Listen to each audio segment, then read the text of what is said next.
Hi, good evening. I am Gina Duvernay, the Adult Services Manager for Gwinnett County Public Library. Thank you all for being here.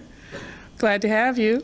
I'm just going to begin by reading Hank's bio, and then we can get started for what we are all here for. Hank Phillippi Ryan is the USA Today best-selling author of 15 novels of suspense.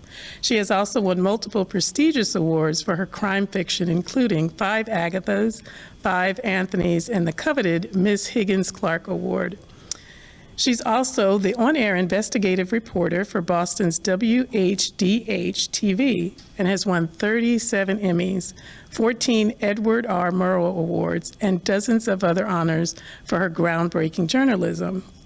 National book reviews have called Hank a master at crafting suspenseful mysteries and a superb and gifted storyteller. Hank's novels have been named bestsellers of the year by Library Journal, New York Post, BookBub, Pop Sugar, Real Simple Magazine, and others. Her new book is One Wrong Word, a twisty, nonstop story of gaslighting, manipulation, and murder. B.A. Paris says, a gripping roller coaster of a read. This is Hank at her very best. Hank lives in Boston with her husband, a renowned criminal defense and civil rights attorney. Let's welcome Hank. So I'm told that mic does not work. So I am going to stand a little bit more, I'm going to stand a little bit closer to you so you can hear me. Can you hear me? Okay, are you okay? I always love that question because if you can't hear me, you're not going to answer me. And I don't know how else to put that. So, but there it is. Okay, good. I think we're going fine here. I think we're going fine. Thank you so much for inviting me here tonight. I'm on book tour, and it has been crazy. Do you know how book tour is just really an amazing journey? And I started out by being on Tamron Hall's show on Tuesday, and that was absolutely amazing. She was marvelous. Then I took the train back to Boston and had an event in Boston on Tuesday night, and then Wednesday, I hopped on the plane to Atlanta, and I had an event last night in Eatonton, which was gorgeous. And then I'm here tonight, and tomorrow I go to Florida. So it's going to be pretty interesting. So let me tell you, I've been a reporter for 43 years on television, a reporter for 43 years, and I've wired myself with hidden cameras and confronted corrupt politicians and chased down criminals and gone undercover and in disguise. But I have to tell you that the one thing, and 5 of those years were here in Atlanta. Do you remember me at WSB? Well, you're not old enough. I worked at WSB. I worked at WSB from 1976 to 1983. And I had long brown hair. Somehow it just turned blonde. I don't know. But I worked with Wes Sargentson and Monica Kaufman and John Pruitt and B.B. Emmerman and Mark Picard and Lynn Harrison. That was my era, and that was absolutely great. And then I moved to Boston in 1983. And the one thing I've learned in all these years of being a reporter, well, let me tell you one thing in the background. Here's this. My husband and I don't celebrate the anniversary of the day we met. We celebrate the anniversary of the day before we met.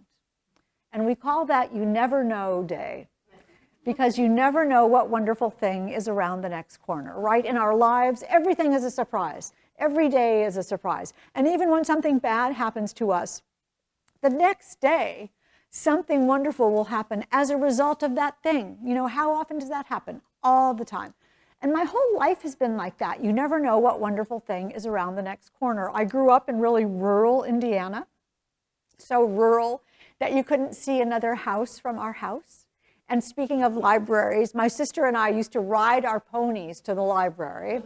We did. Isn't that a picture? We would ride our ponies to the library to get books, and I would fill up the saddlebags with books, and then I would read up in the hayloft of the barn behind our house. And that's where I really fell in love with storytelling. I read Nancy Drew. Did you read Nancy Drew? Of course. The Clue in the Old Clock and The Clue in the Diary, which I thought was Clue in the Dairy for like the whole book. And I'm thinking, where are the cows? You know, there should be cows.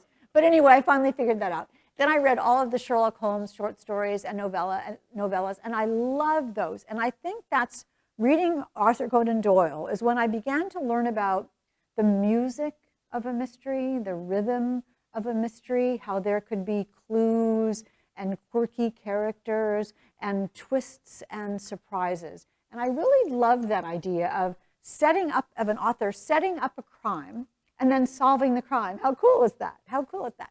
And then I remember so profoundly reading Murder on the Orient Express. Do you remember when you first read Murder on the Orient? If you haven't, I'm sure they have it. And we won't give it away. Don't go right now to get it. Just wait till this is over. Anyway, I read Murder on the Orient Express, and I just was blown away by that book, blown away by the ending of that book, because it was fair and it was surprising, but it was inevitable. And you read that ending and you think, I should have figured that out. Why didn't I figure that out?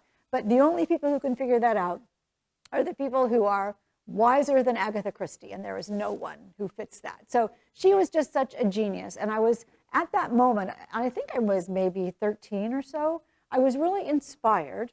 And I thought, I'm going to be a mystery author when I grow up. And then I thought, well, maybe not. You know, maybe what I'll be is a detective. Maybe it would be better to be Poirot, to be Sherlock Holmes, than it would be to write about Sherlock Holmes. And that's why it's so funny that I turned into being a reporter, which is being a detective. And then later in my life, and I'll tell you about that in a minute, I turned out to be a crime fiction author as well. But there, you know, it's funny how sometimes, you know, my life hasn't gone in a straight line. Nobody's life goes in a straight line, and nothing goes as you predict. And when I was 14, something really formative happened to me that really changed my life profoundly. And that is, I was the geekiest, nerdiest little 14-year-old girl you could possibly ever imagine in the universe. I had no friends. I had no fun. My only friends were characters in books, seriously. And so I don't know if they still do this, but in Indiana, at my school, they voted the superlatives: most likely to succeed, best dressed, most popular. Well, I didn't get any of that. I wasn't voted any of those. At age 14, I was voted most individual. Most. And this, at 14, you don't want to be most individual. You know, you're like, oh, please make me be like everybody else. And I knew what most individual meant. I knew that meant most misfit, right? Most unlike the rest of us. Most, we don't want to sit with you at lunch. That was what that was. They put my picture in the school paper upside down. They did, to show how weird I was. Well, I was so unhappy. You know, you can imagine a 14-year-old girl, how doomed they are. They're never going to be happy again. And I went home and I was sobbing to my mom that the world isn't fair. I said, Mom, the world isn't fair. This isn't fair. How can they do this to me? The world, this isn't fair. And my mom comforted me, as moms do. And later she took me aside and said, listen, kiddo, you're griping that the world isn't fair. Well, listen to this. It isn't fair. And you're just going to have to get used to it. And I remember at age 14 thinking, why? You know, why do I have to get used to it? Why can't I do something to make a difference? And I vowed even then that when I grew up, I would do something that would leave a mark, that would matter, that would leave some sort of a legacy, that would make it be worthwhile that I had lived, that my life had meant something, and that I could stand up for the little guy the way nobody stood up for me when I was a 14-year-old.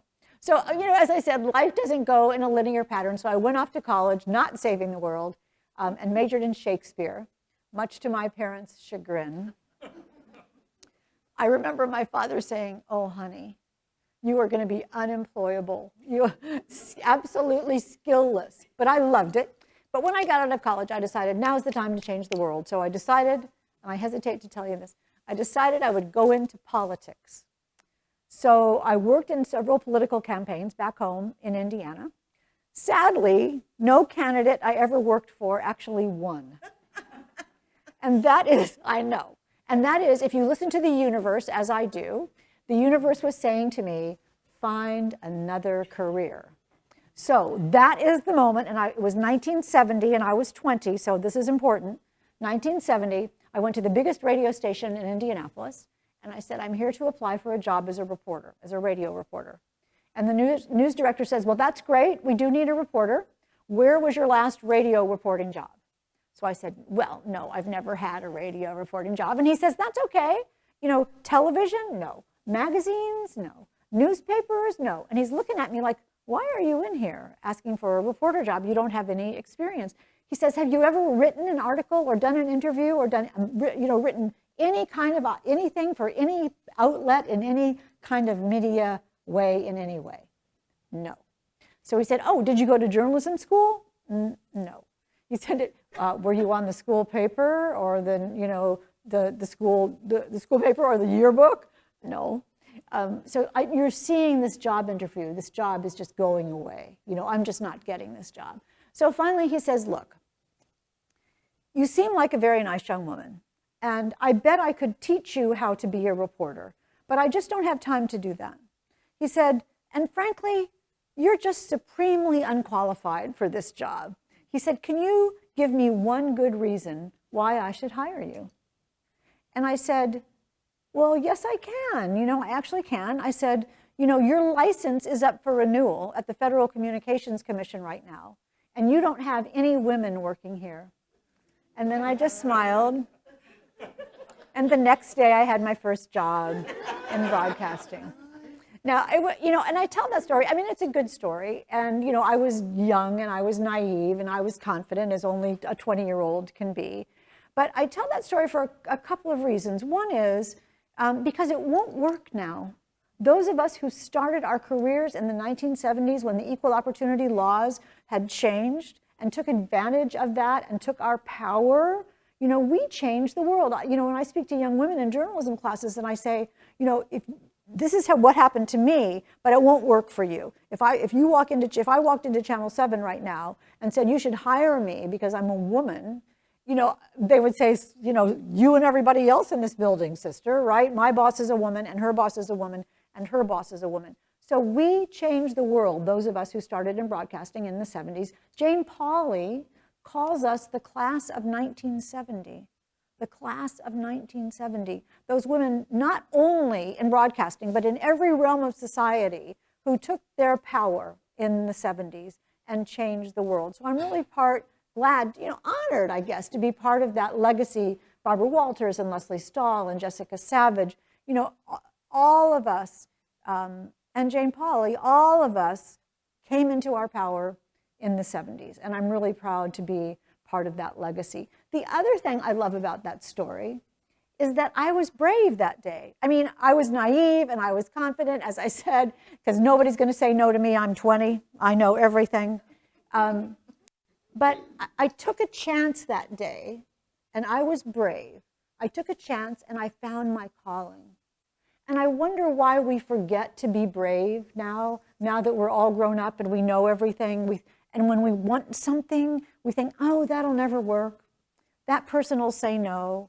This is never going to happen. I just won't even try anymore. Why? Why do we give that up? If we're so grown up and if we're so smart, why don't we say, we don't care if you say no.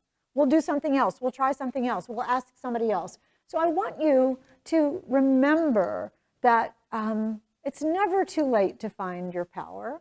And that's sort of what my book is about. And I'll tell you about that in a minute. But essentially, I have been a reporter every day of my life since that time. I have been a reporter since that moment I took a chance and walked through that door at that radio station in Indianapolis. And since that time, oh gosh, I found terrible problems as an investigative reporter. I found terrible problems in the 911 system that were sending police and firefighters to the wrong address thousands of times a year in Massachusetts. Can you imagine? You call for a firefighter or you call for an ambulance and they go to the wrong place? It was incredible. And we got that problem solved. The head of 911 was fired. The whole system was revamped as a result of our story. We found firehouses, the places where firefighters live and work. We found them in such terrible condition that they would not pass fire inspection. Right. And so we got millions of dollars appropriated in Massachusetts to fix the firehouses for our firefighters.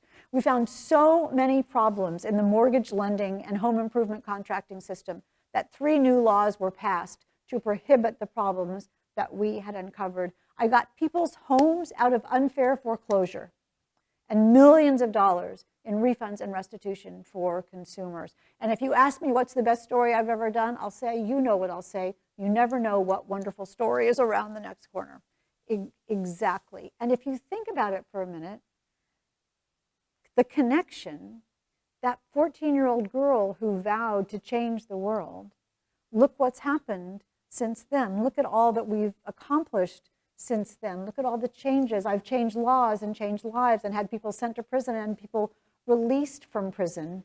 And you have to wonder if it's that 14-year-old girl's vow that has come true. You never know what wonderful thing is around the next corner. And that's the same way I began my crime fiction career. I was at Channel 7 one day. I was 55, so that was 15, 16 years ago, at my desk at Channel 7, and I just had a good idea for a novel. I knew it was a good idea. You know how you feel when you have a good idea and you just think, this is gonna work, and you get goosebumps. I got goosebumps. And I went home and I said to my husband, sweetheart, I've got a great idea for a novel. I'm going to write a mystery. And Jonathan says, great, honey. He says, do you know how to write a book? And I'm like, how hard can it be? You know, I've read a million books. How hard can it be? Well, of course, I soon learned how hard it could be. But I was so devoted, and I was so passionate, and I was so determined, and I loved my story so much that I worked and worked and worked and worked and worked. It took about 2 years, and that became my very first novel, Primetime, which won the Agatha for Best First Mystery. And that was the beginning of my career in crime fiction. And I have to tell you, remember I said I was 55, right? I'm the poster child for following your dreams in midlife, right? I had already won 30 Emmys by that point. I was happy. I had a great career. People might say, oh, you're fine. Why do you need to write a book? But that little girl in the hayloft, wanted to write a book, and I did it. So if you have a dream, I'm the proof. If you want to write a novel, or if you want to write a book, or if you want to write that book of poetry, or put together that compendium of recipes that your family has always wanted, or if you want to learn a new language, or go on a trip, or do something wonderful, or help someone try something new, it is never too late to follow your dreams. It is never, ever too late to follow your dreams. And I am the proof that you can find them. And that is why I am so incredibly happy and honored to be with you tonight to talk a tiny bit about my 15th book, one wrong word, I know, thank you, which came out Tuesday. And can you believe, do you love the cover? I want to get a picture of each of you. Doing the cover face. That'll be a really fun photo. Anyway, this is my 15th book. And where does a book start? I start with just thoughts about concepts. So I was thinking about scandal and why we're all so drawn to scandal, why there's always the thing that's the buzz and that everybody knows about it and everybody's talking about it. Why do we care about that so much? And that led me to the power of words, that words are the most powerful weapon we have, right? It's the most powerful weapon that each of us already possesses, the power of words. And we have the decision whether we're going to use those words for good or evil, right? So I was thinking about the power of words. Then I was thinking about rumors. I was thinking about, how many of you, and I'll raise my hand, but you don't have to raise your hand, how many of you have had someone say something about you that absolutely isn't true? And yeah, right? And how devastating is that? How defenseless do you feel? How vulnerable do you feel? Do you fight back? Do you say that's not true? What do you do about that? So I was thinking about scandal. I was thinking about the power of words. I was thinking about rumors. How many of us have had something said about us that absolutely isn't true, and how vulnerable we feel at that moment. So how do you put those concepts together in a novel? Well, Harlan Coben once told me to write the kind of book you love to read. Because if you're loving the book while you're writing it, that will come across to your readers. Your readers will feel the love and feel the passion that you're putting on the pages. Your readers will feel that joy that you have, that excitement that you have in writing the book. So I don't like graphic violence in books, so I just don't put that in mine. I don't like graphic sex in books, so I just don't put that in mine. I don't even like inappropriate language in books, so I just don't put that in mine. But I know the power of words, right, that we were talking about. What I do like is mind games and gaslighting and cat and mouse games, and a little bit of murder, a little bit of murder. So I thought to myself, scandal meets Suits. Scandal meets Suits. Let's think about that for a minute. So here's what I came up with. Rumors, scandal, greed, betrayal, revenge, and justice. One wrong word can ruin your life, and no one knows that better than crisis management expert Arden Ward, because Arden Ward is now being forced to manage a crisis of her own.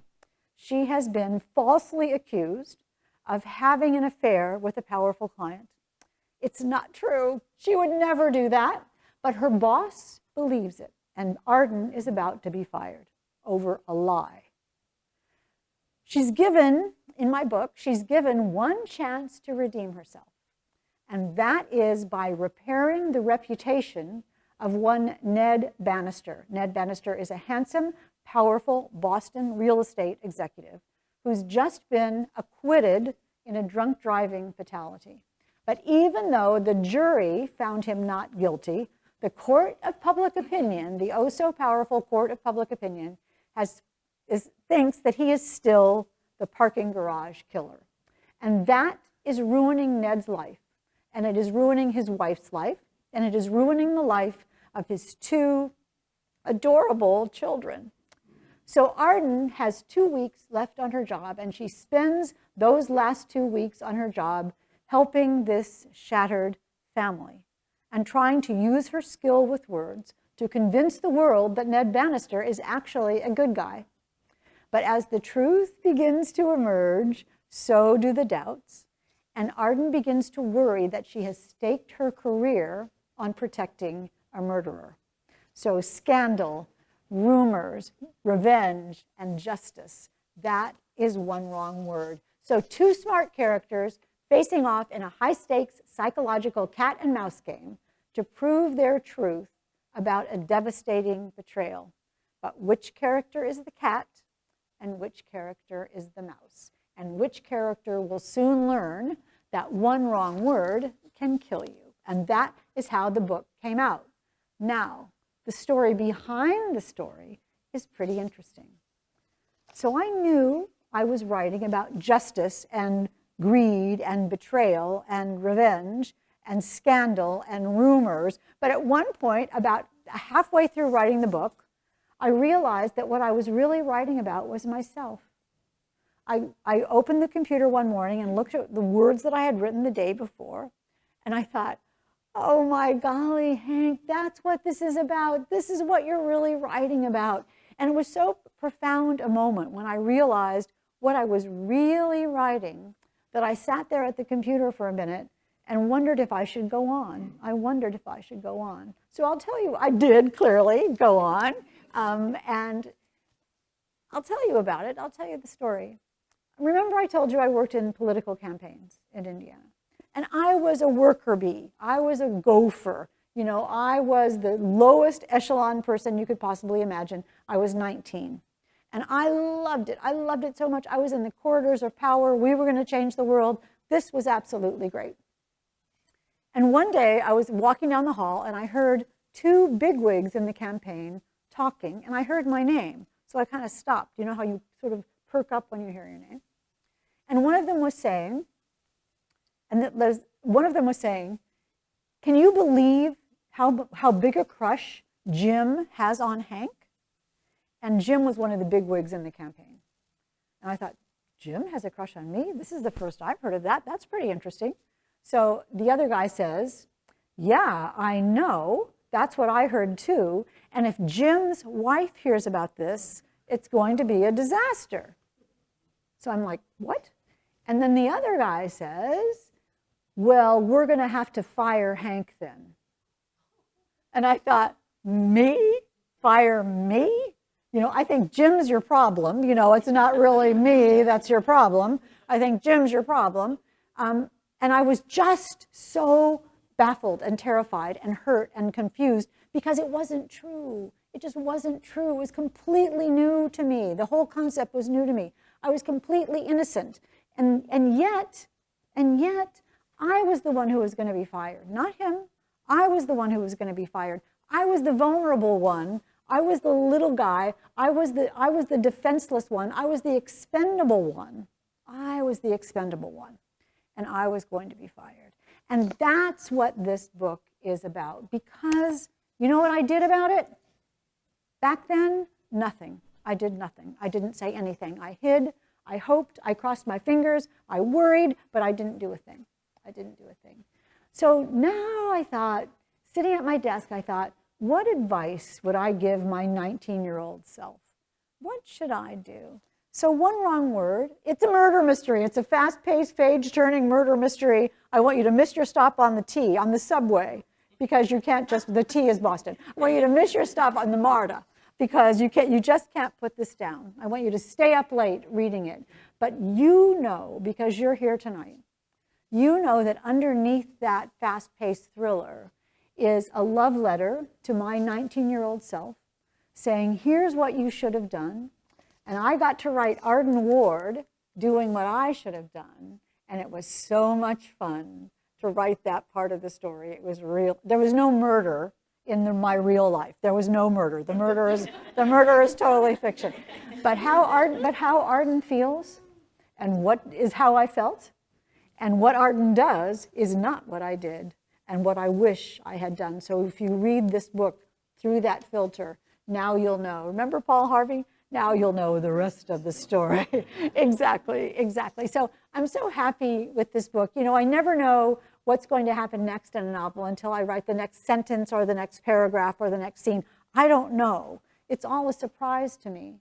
So that's what gets me to the computer every day is I think, ooh, I can't wait to find out what happens in this book. And the only way I can find it out is to write it myself. And that is absolutely a joy. So when people say, wow, the twists and turns in One Wrong Word, you really surprised me. I say, yeah, wasn't that a surprise? Could you believe that happened? So talk about surprise twists and surprise endings. I surprise myself. I surprise myself every time. I mean, think about that. Sue Grafton used to call that the magic of the writer brain, that our imagination can create a story out of the little bits of our lives, a little bit from here and a little bit from here and a little bit from here, and we twist and polish and like a Rubik's Cube, make a whole new picture that's wholly imagined. But that's why every book is different. If each of us were given the title One Wrong Word, wouldn't we each write a completely different book? And isn't that the joy of opening the pages of a novel? Now you know the real story of One Wrong Word. There's a wonderful musical, the Stephen Sondheim musical, called Sunday in the Park with George about, yes, do you love it? Okay, I do too. One of my faves. And you'll remember the scene in the musical where it's about a French Impressionist painter, pointillist painter, Georges Seurat. And there's a scene where Seurat is on stage alone with a sketch pad, with a blank sketch pad. And on this sketch pad, he draws a hat. And he looks at it in this sort of incredulous way and says, look, I made a hat where there never was a hat. And he realizes in that moment that he has created something new and beautiful out of absolutely nothing but his own imagination. He has created something new and gorgeous and unique and shareable out of nothing but his own imagination. And the song, Look, I Made a Hat, is a song about how we as human beings are the only creatures who can do that. We can make new worlds out of nothing but our own imagination, out of our own creativity, out of our own passion. And that's what I do every day at my computer, right? I'm making hats. I created Arden Ward for you, Arden Ward, the determined crisis management expert, and Cordelia Bannister, the beautiful Cordelia Bannister. And why is she so worried about her husband? And Monelle Churchwood, the determined district attorney who wants nothing more than to put Ned Bannister in jail. So 3 strong women each of whom wants something, and only one can prevail. And when people say, oh, I love Cordelia, I love Cordelia, I love Arden, I love Monel, I say, I made them up. I made them up. And isn't that fantastic? You will care about the people that become as real to you as they are to me. And that, and Sue Grafton was so right, that is the magic. You know, when I finished writing my first novel, I called my husband into the room and I said, sweetheart, watch this. And I typed the end. And then I burst into tears. I burst into tears because I knew no matter what happened after that, I had done something I always wanted to do. That little girl in the hayloft, right, who wanted to be a mystery author, I had done it. I was 55 years old and I had done it. And I obviously, though, I shouldn't have cried when I typed the end because it wasn't the end at all, right? It was the beginning of this wonderful new second half of my life and career. And I'm so honored that you all invited me here tonight to share this with you. Thank you so much for coming. I'm just checking the time. So we do have time for questions. I'd love to. Easy. A lot at the radio station. How long did I stay at the radio station? That's a great story. I stayed for a year at the radio station. And one of the things that happened to me at the radio, I almost got fired on my first day. Because, you know, I didn't, first of all, I went home the first 2 weeks crying because I didn't know anything. You know, you think, oh, I got this. I can do this. And I thought, I don't know what these people are talking about. I don't know what I'm supposed to do. I've never been a reporter. And my first story that I ever did, and here's why I almost got fired. My first story that I ever did was an armed, this was in Indianapolis, an armed robbery at a store that sold only electric trains. Now, do they have those? I don't know. It was a strange little niche-y store.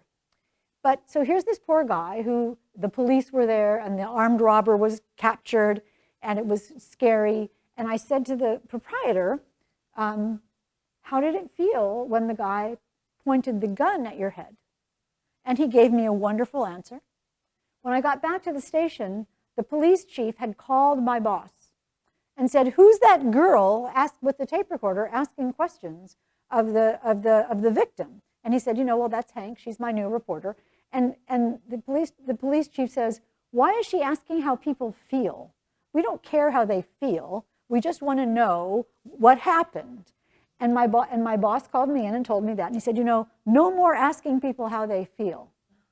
And I thought, I think how they feel is probably the most important, you know. And remember, that was 43 years ago.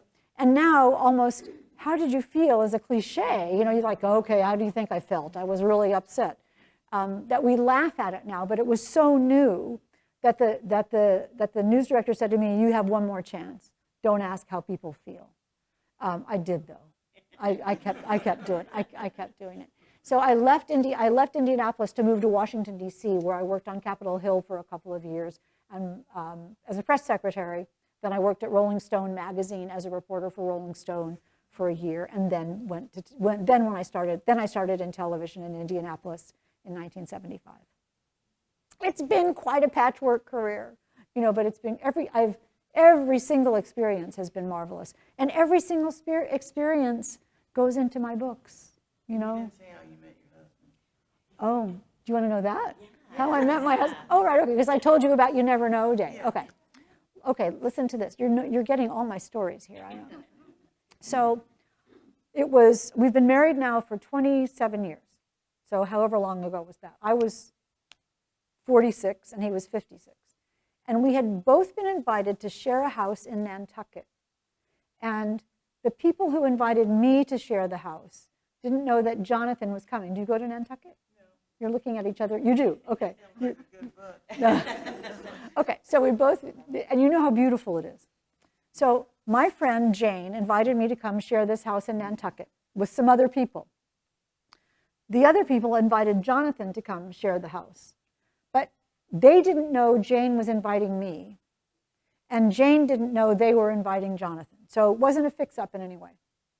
So I just thought it was going to be me and Jane and another couple, Neil and Ellen, and their two kids, Sam and Alex, and the nanny. That's all the people that were going to this house. So I thought, Great. So I brought my bike, and I brought my tennis racket, and I brought a whole lot of books, and I brought my bathing suits, but I didn't bring any makeup because I thought, what's the difference? I don't know, the nanny doesn't care, Jane doesn't care, nobody cares. I'm not going to bring any makeup. So I walk into the house, and I saw Jonathan, and I thought, that is the handsomest person I've ever seen in my entire life. Somebody get me to the drugstore. But I didn't go to the drugstore. That night, oh, this is such a funny story, but that night, our food, you know how you can take it, there's the car ferry to Nantucket, and there's the people ferry to Nantucket. So we came on the people ferry, but the car came on the car ferry, and the car had all the food in the car. So, but the ferry hadn't arrived when it was time for dinner, and so we didn't have any food. So Jonathan said that he and the nanny would ride their bikes to the grocery store if I would cook, because everybody else was out riding bikes. So I said, okay, great, I'll make pasta primavera. And Jonathan says, okay, well, give me a list of what I need for pasta primavera. So I make this list, and Jonathan says, by the way, do you know how to make pasta primavera for 8 people? And I said, we'll find out. And so I gave Jonathan a list, and he goes, there are no quantities on this list. It just says, you know, tomatoes, parsley. And I said, get enough for 8. And he did, and he went to the store. They got the perfect amount of food. The pasta primavera turned out to be amazing. And Jonathan and I have never been apart since that day.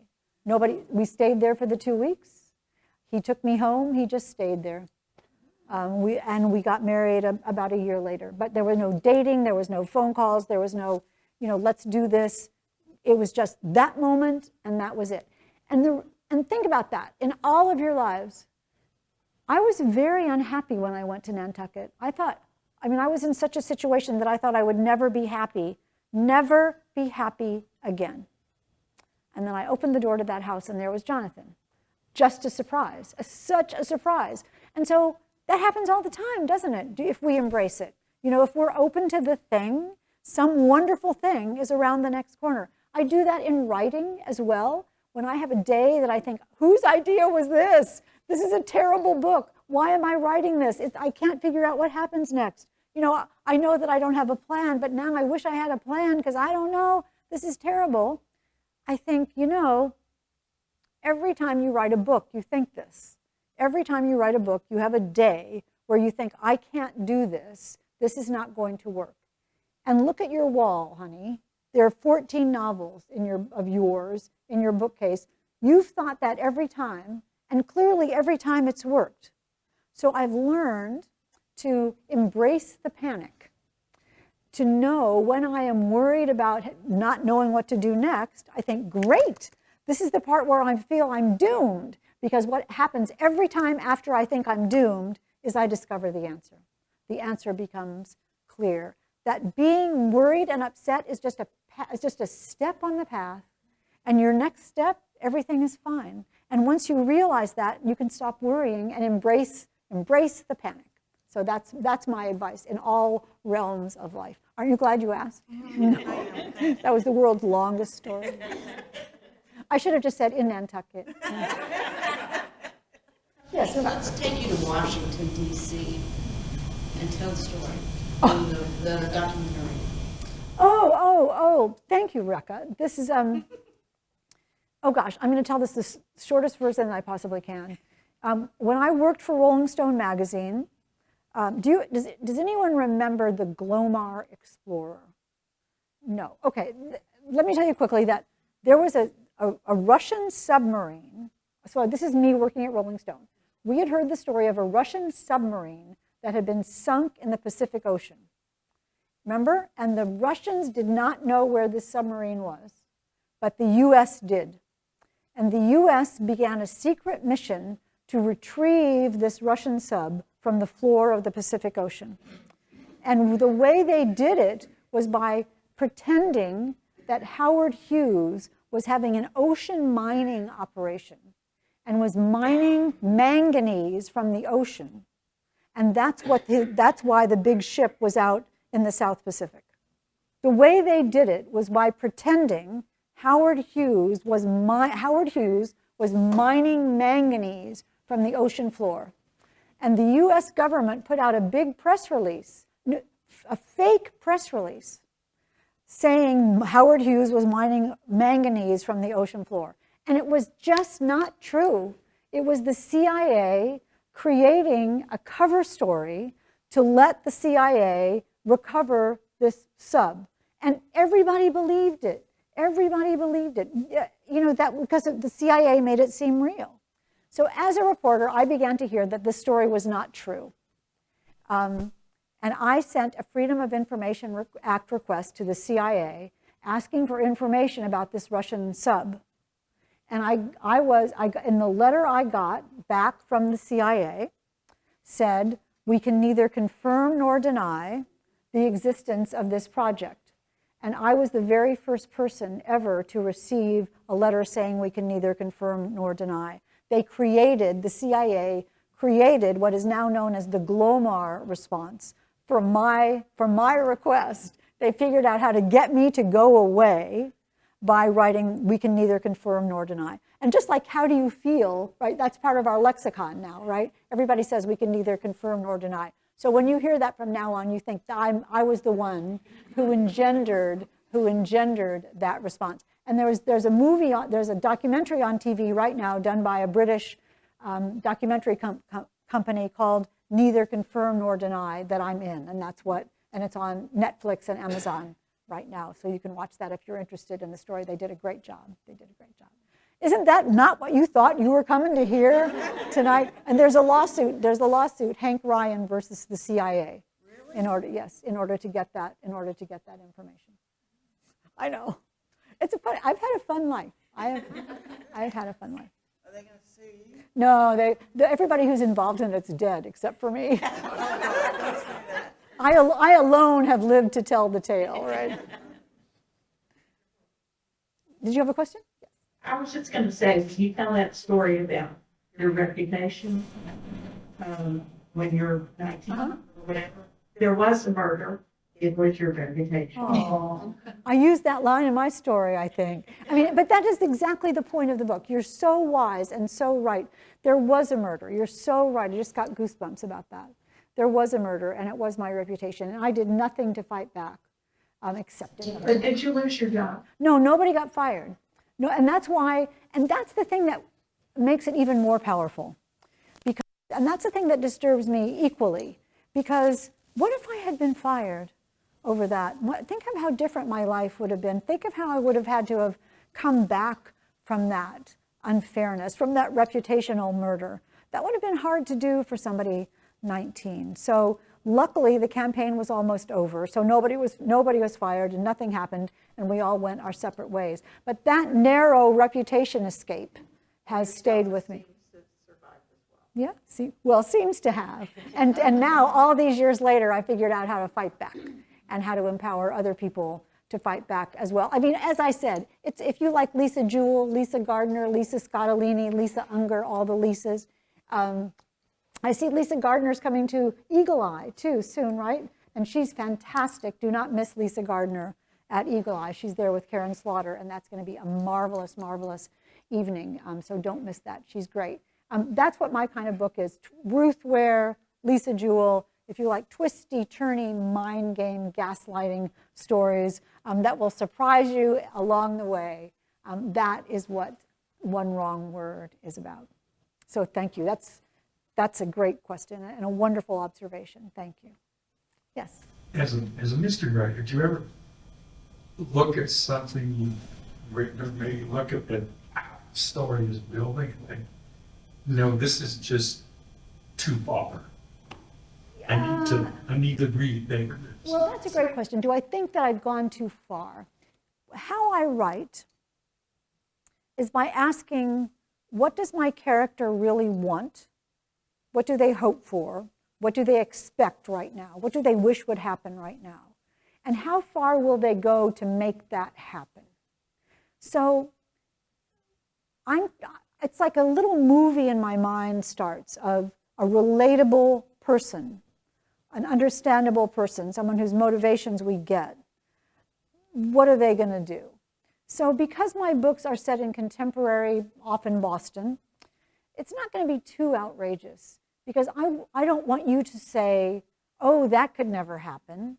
I want you to say, oh yeah, I can understand that. I can see that happen. So because I'm what they call a pantser, because I don't have a plan for my story. Do you know about plotters and pantsers? Okay. Because I don't have an outline, my stories grow on the basis of what a person would really do and what would really happen in our lives. So I've never thought, no, I'm not, that's crazy, nobody would believe that. I stay in the realm of sort of hyper reality, because every day in our lives, I mean, if I found a dead body in my backyard, I would not say, ooh, I'm going to solve this murder. I would say, ooh, I'm going to call the police, right? And so the thing that we have to do when we write murder mysteries is to have a situation where a death or a murder occurs and someone is logically involved. So that's why a crisis management expert, Arden Ward is a crisis management expert. She's going to be in the midst of a crisis all the time, or a reporter, or a police officer, or a detective, someone in law enforcement, a lawyer, someone who has access and proximity to a crime. So that's the world that I live in. Now you know that crazy things happen. I mean, the world is so unpredictable. There's stuff that happens that you just can't make up. And if there were in books, if it were in a book, you wouldn't believe it. And I've had, I do a lot of writing classes. I teach a lot of writing. And people say, I'll read a manuscript and I say, no one's going to believe this. And they'll say, well, it really happened. And I say, well, I don't care. I believe it if it's real. But in fiction, I wouldn't believe it. And that's exactly your point, is I'm creating a new world in my novels, but it is a believable, logical, reasonable world where the motivations are understandable. And those are my boundaries. It's like every single thing that's the most interesting smashed together with all the boring parts taken out. Just like real life. Do we have time for any more questions? One more question? Sure.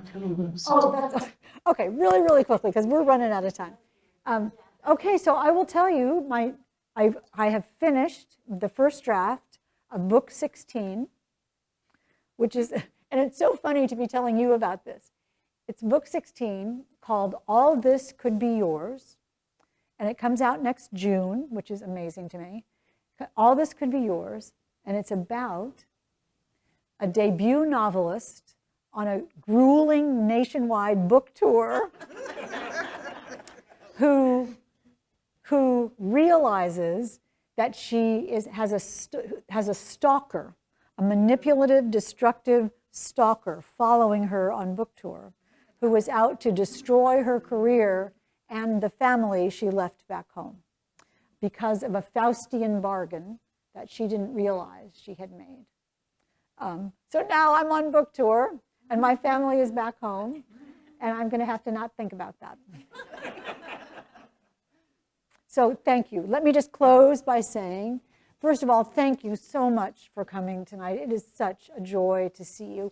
And I will close by saying, let me get all of your names on my mailing list so I can send you all kinds of loot and surprises and contests and things like that. Also, I will close by saying what my agent requires me to say, which is, a signed book makes a great gift. Thank you so much for coming. Did you get your shot? Tell me to go to the mic. Okay. We have Eagle Eye here. They're selling copies of Hank's books, and we have a book signing here, so you can get your book signed, because a signed book makes a great gift. Thank you.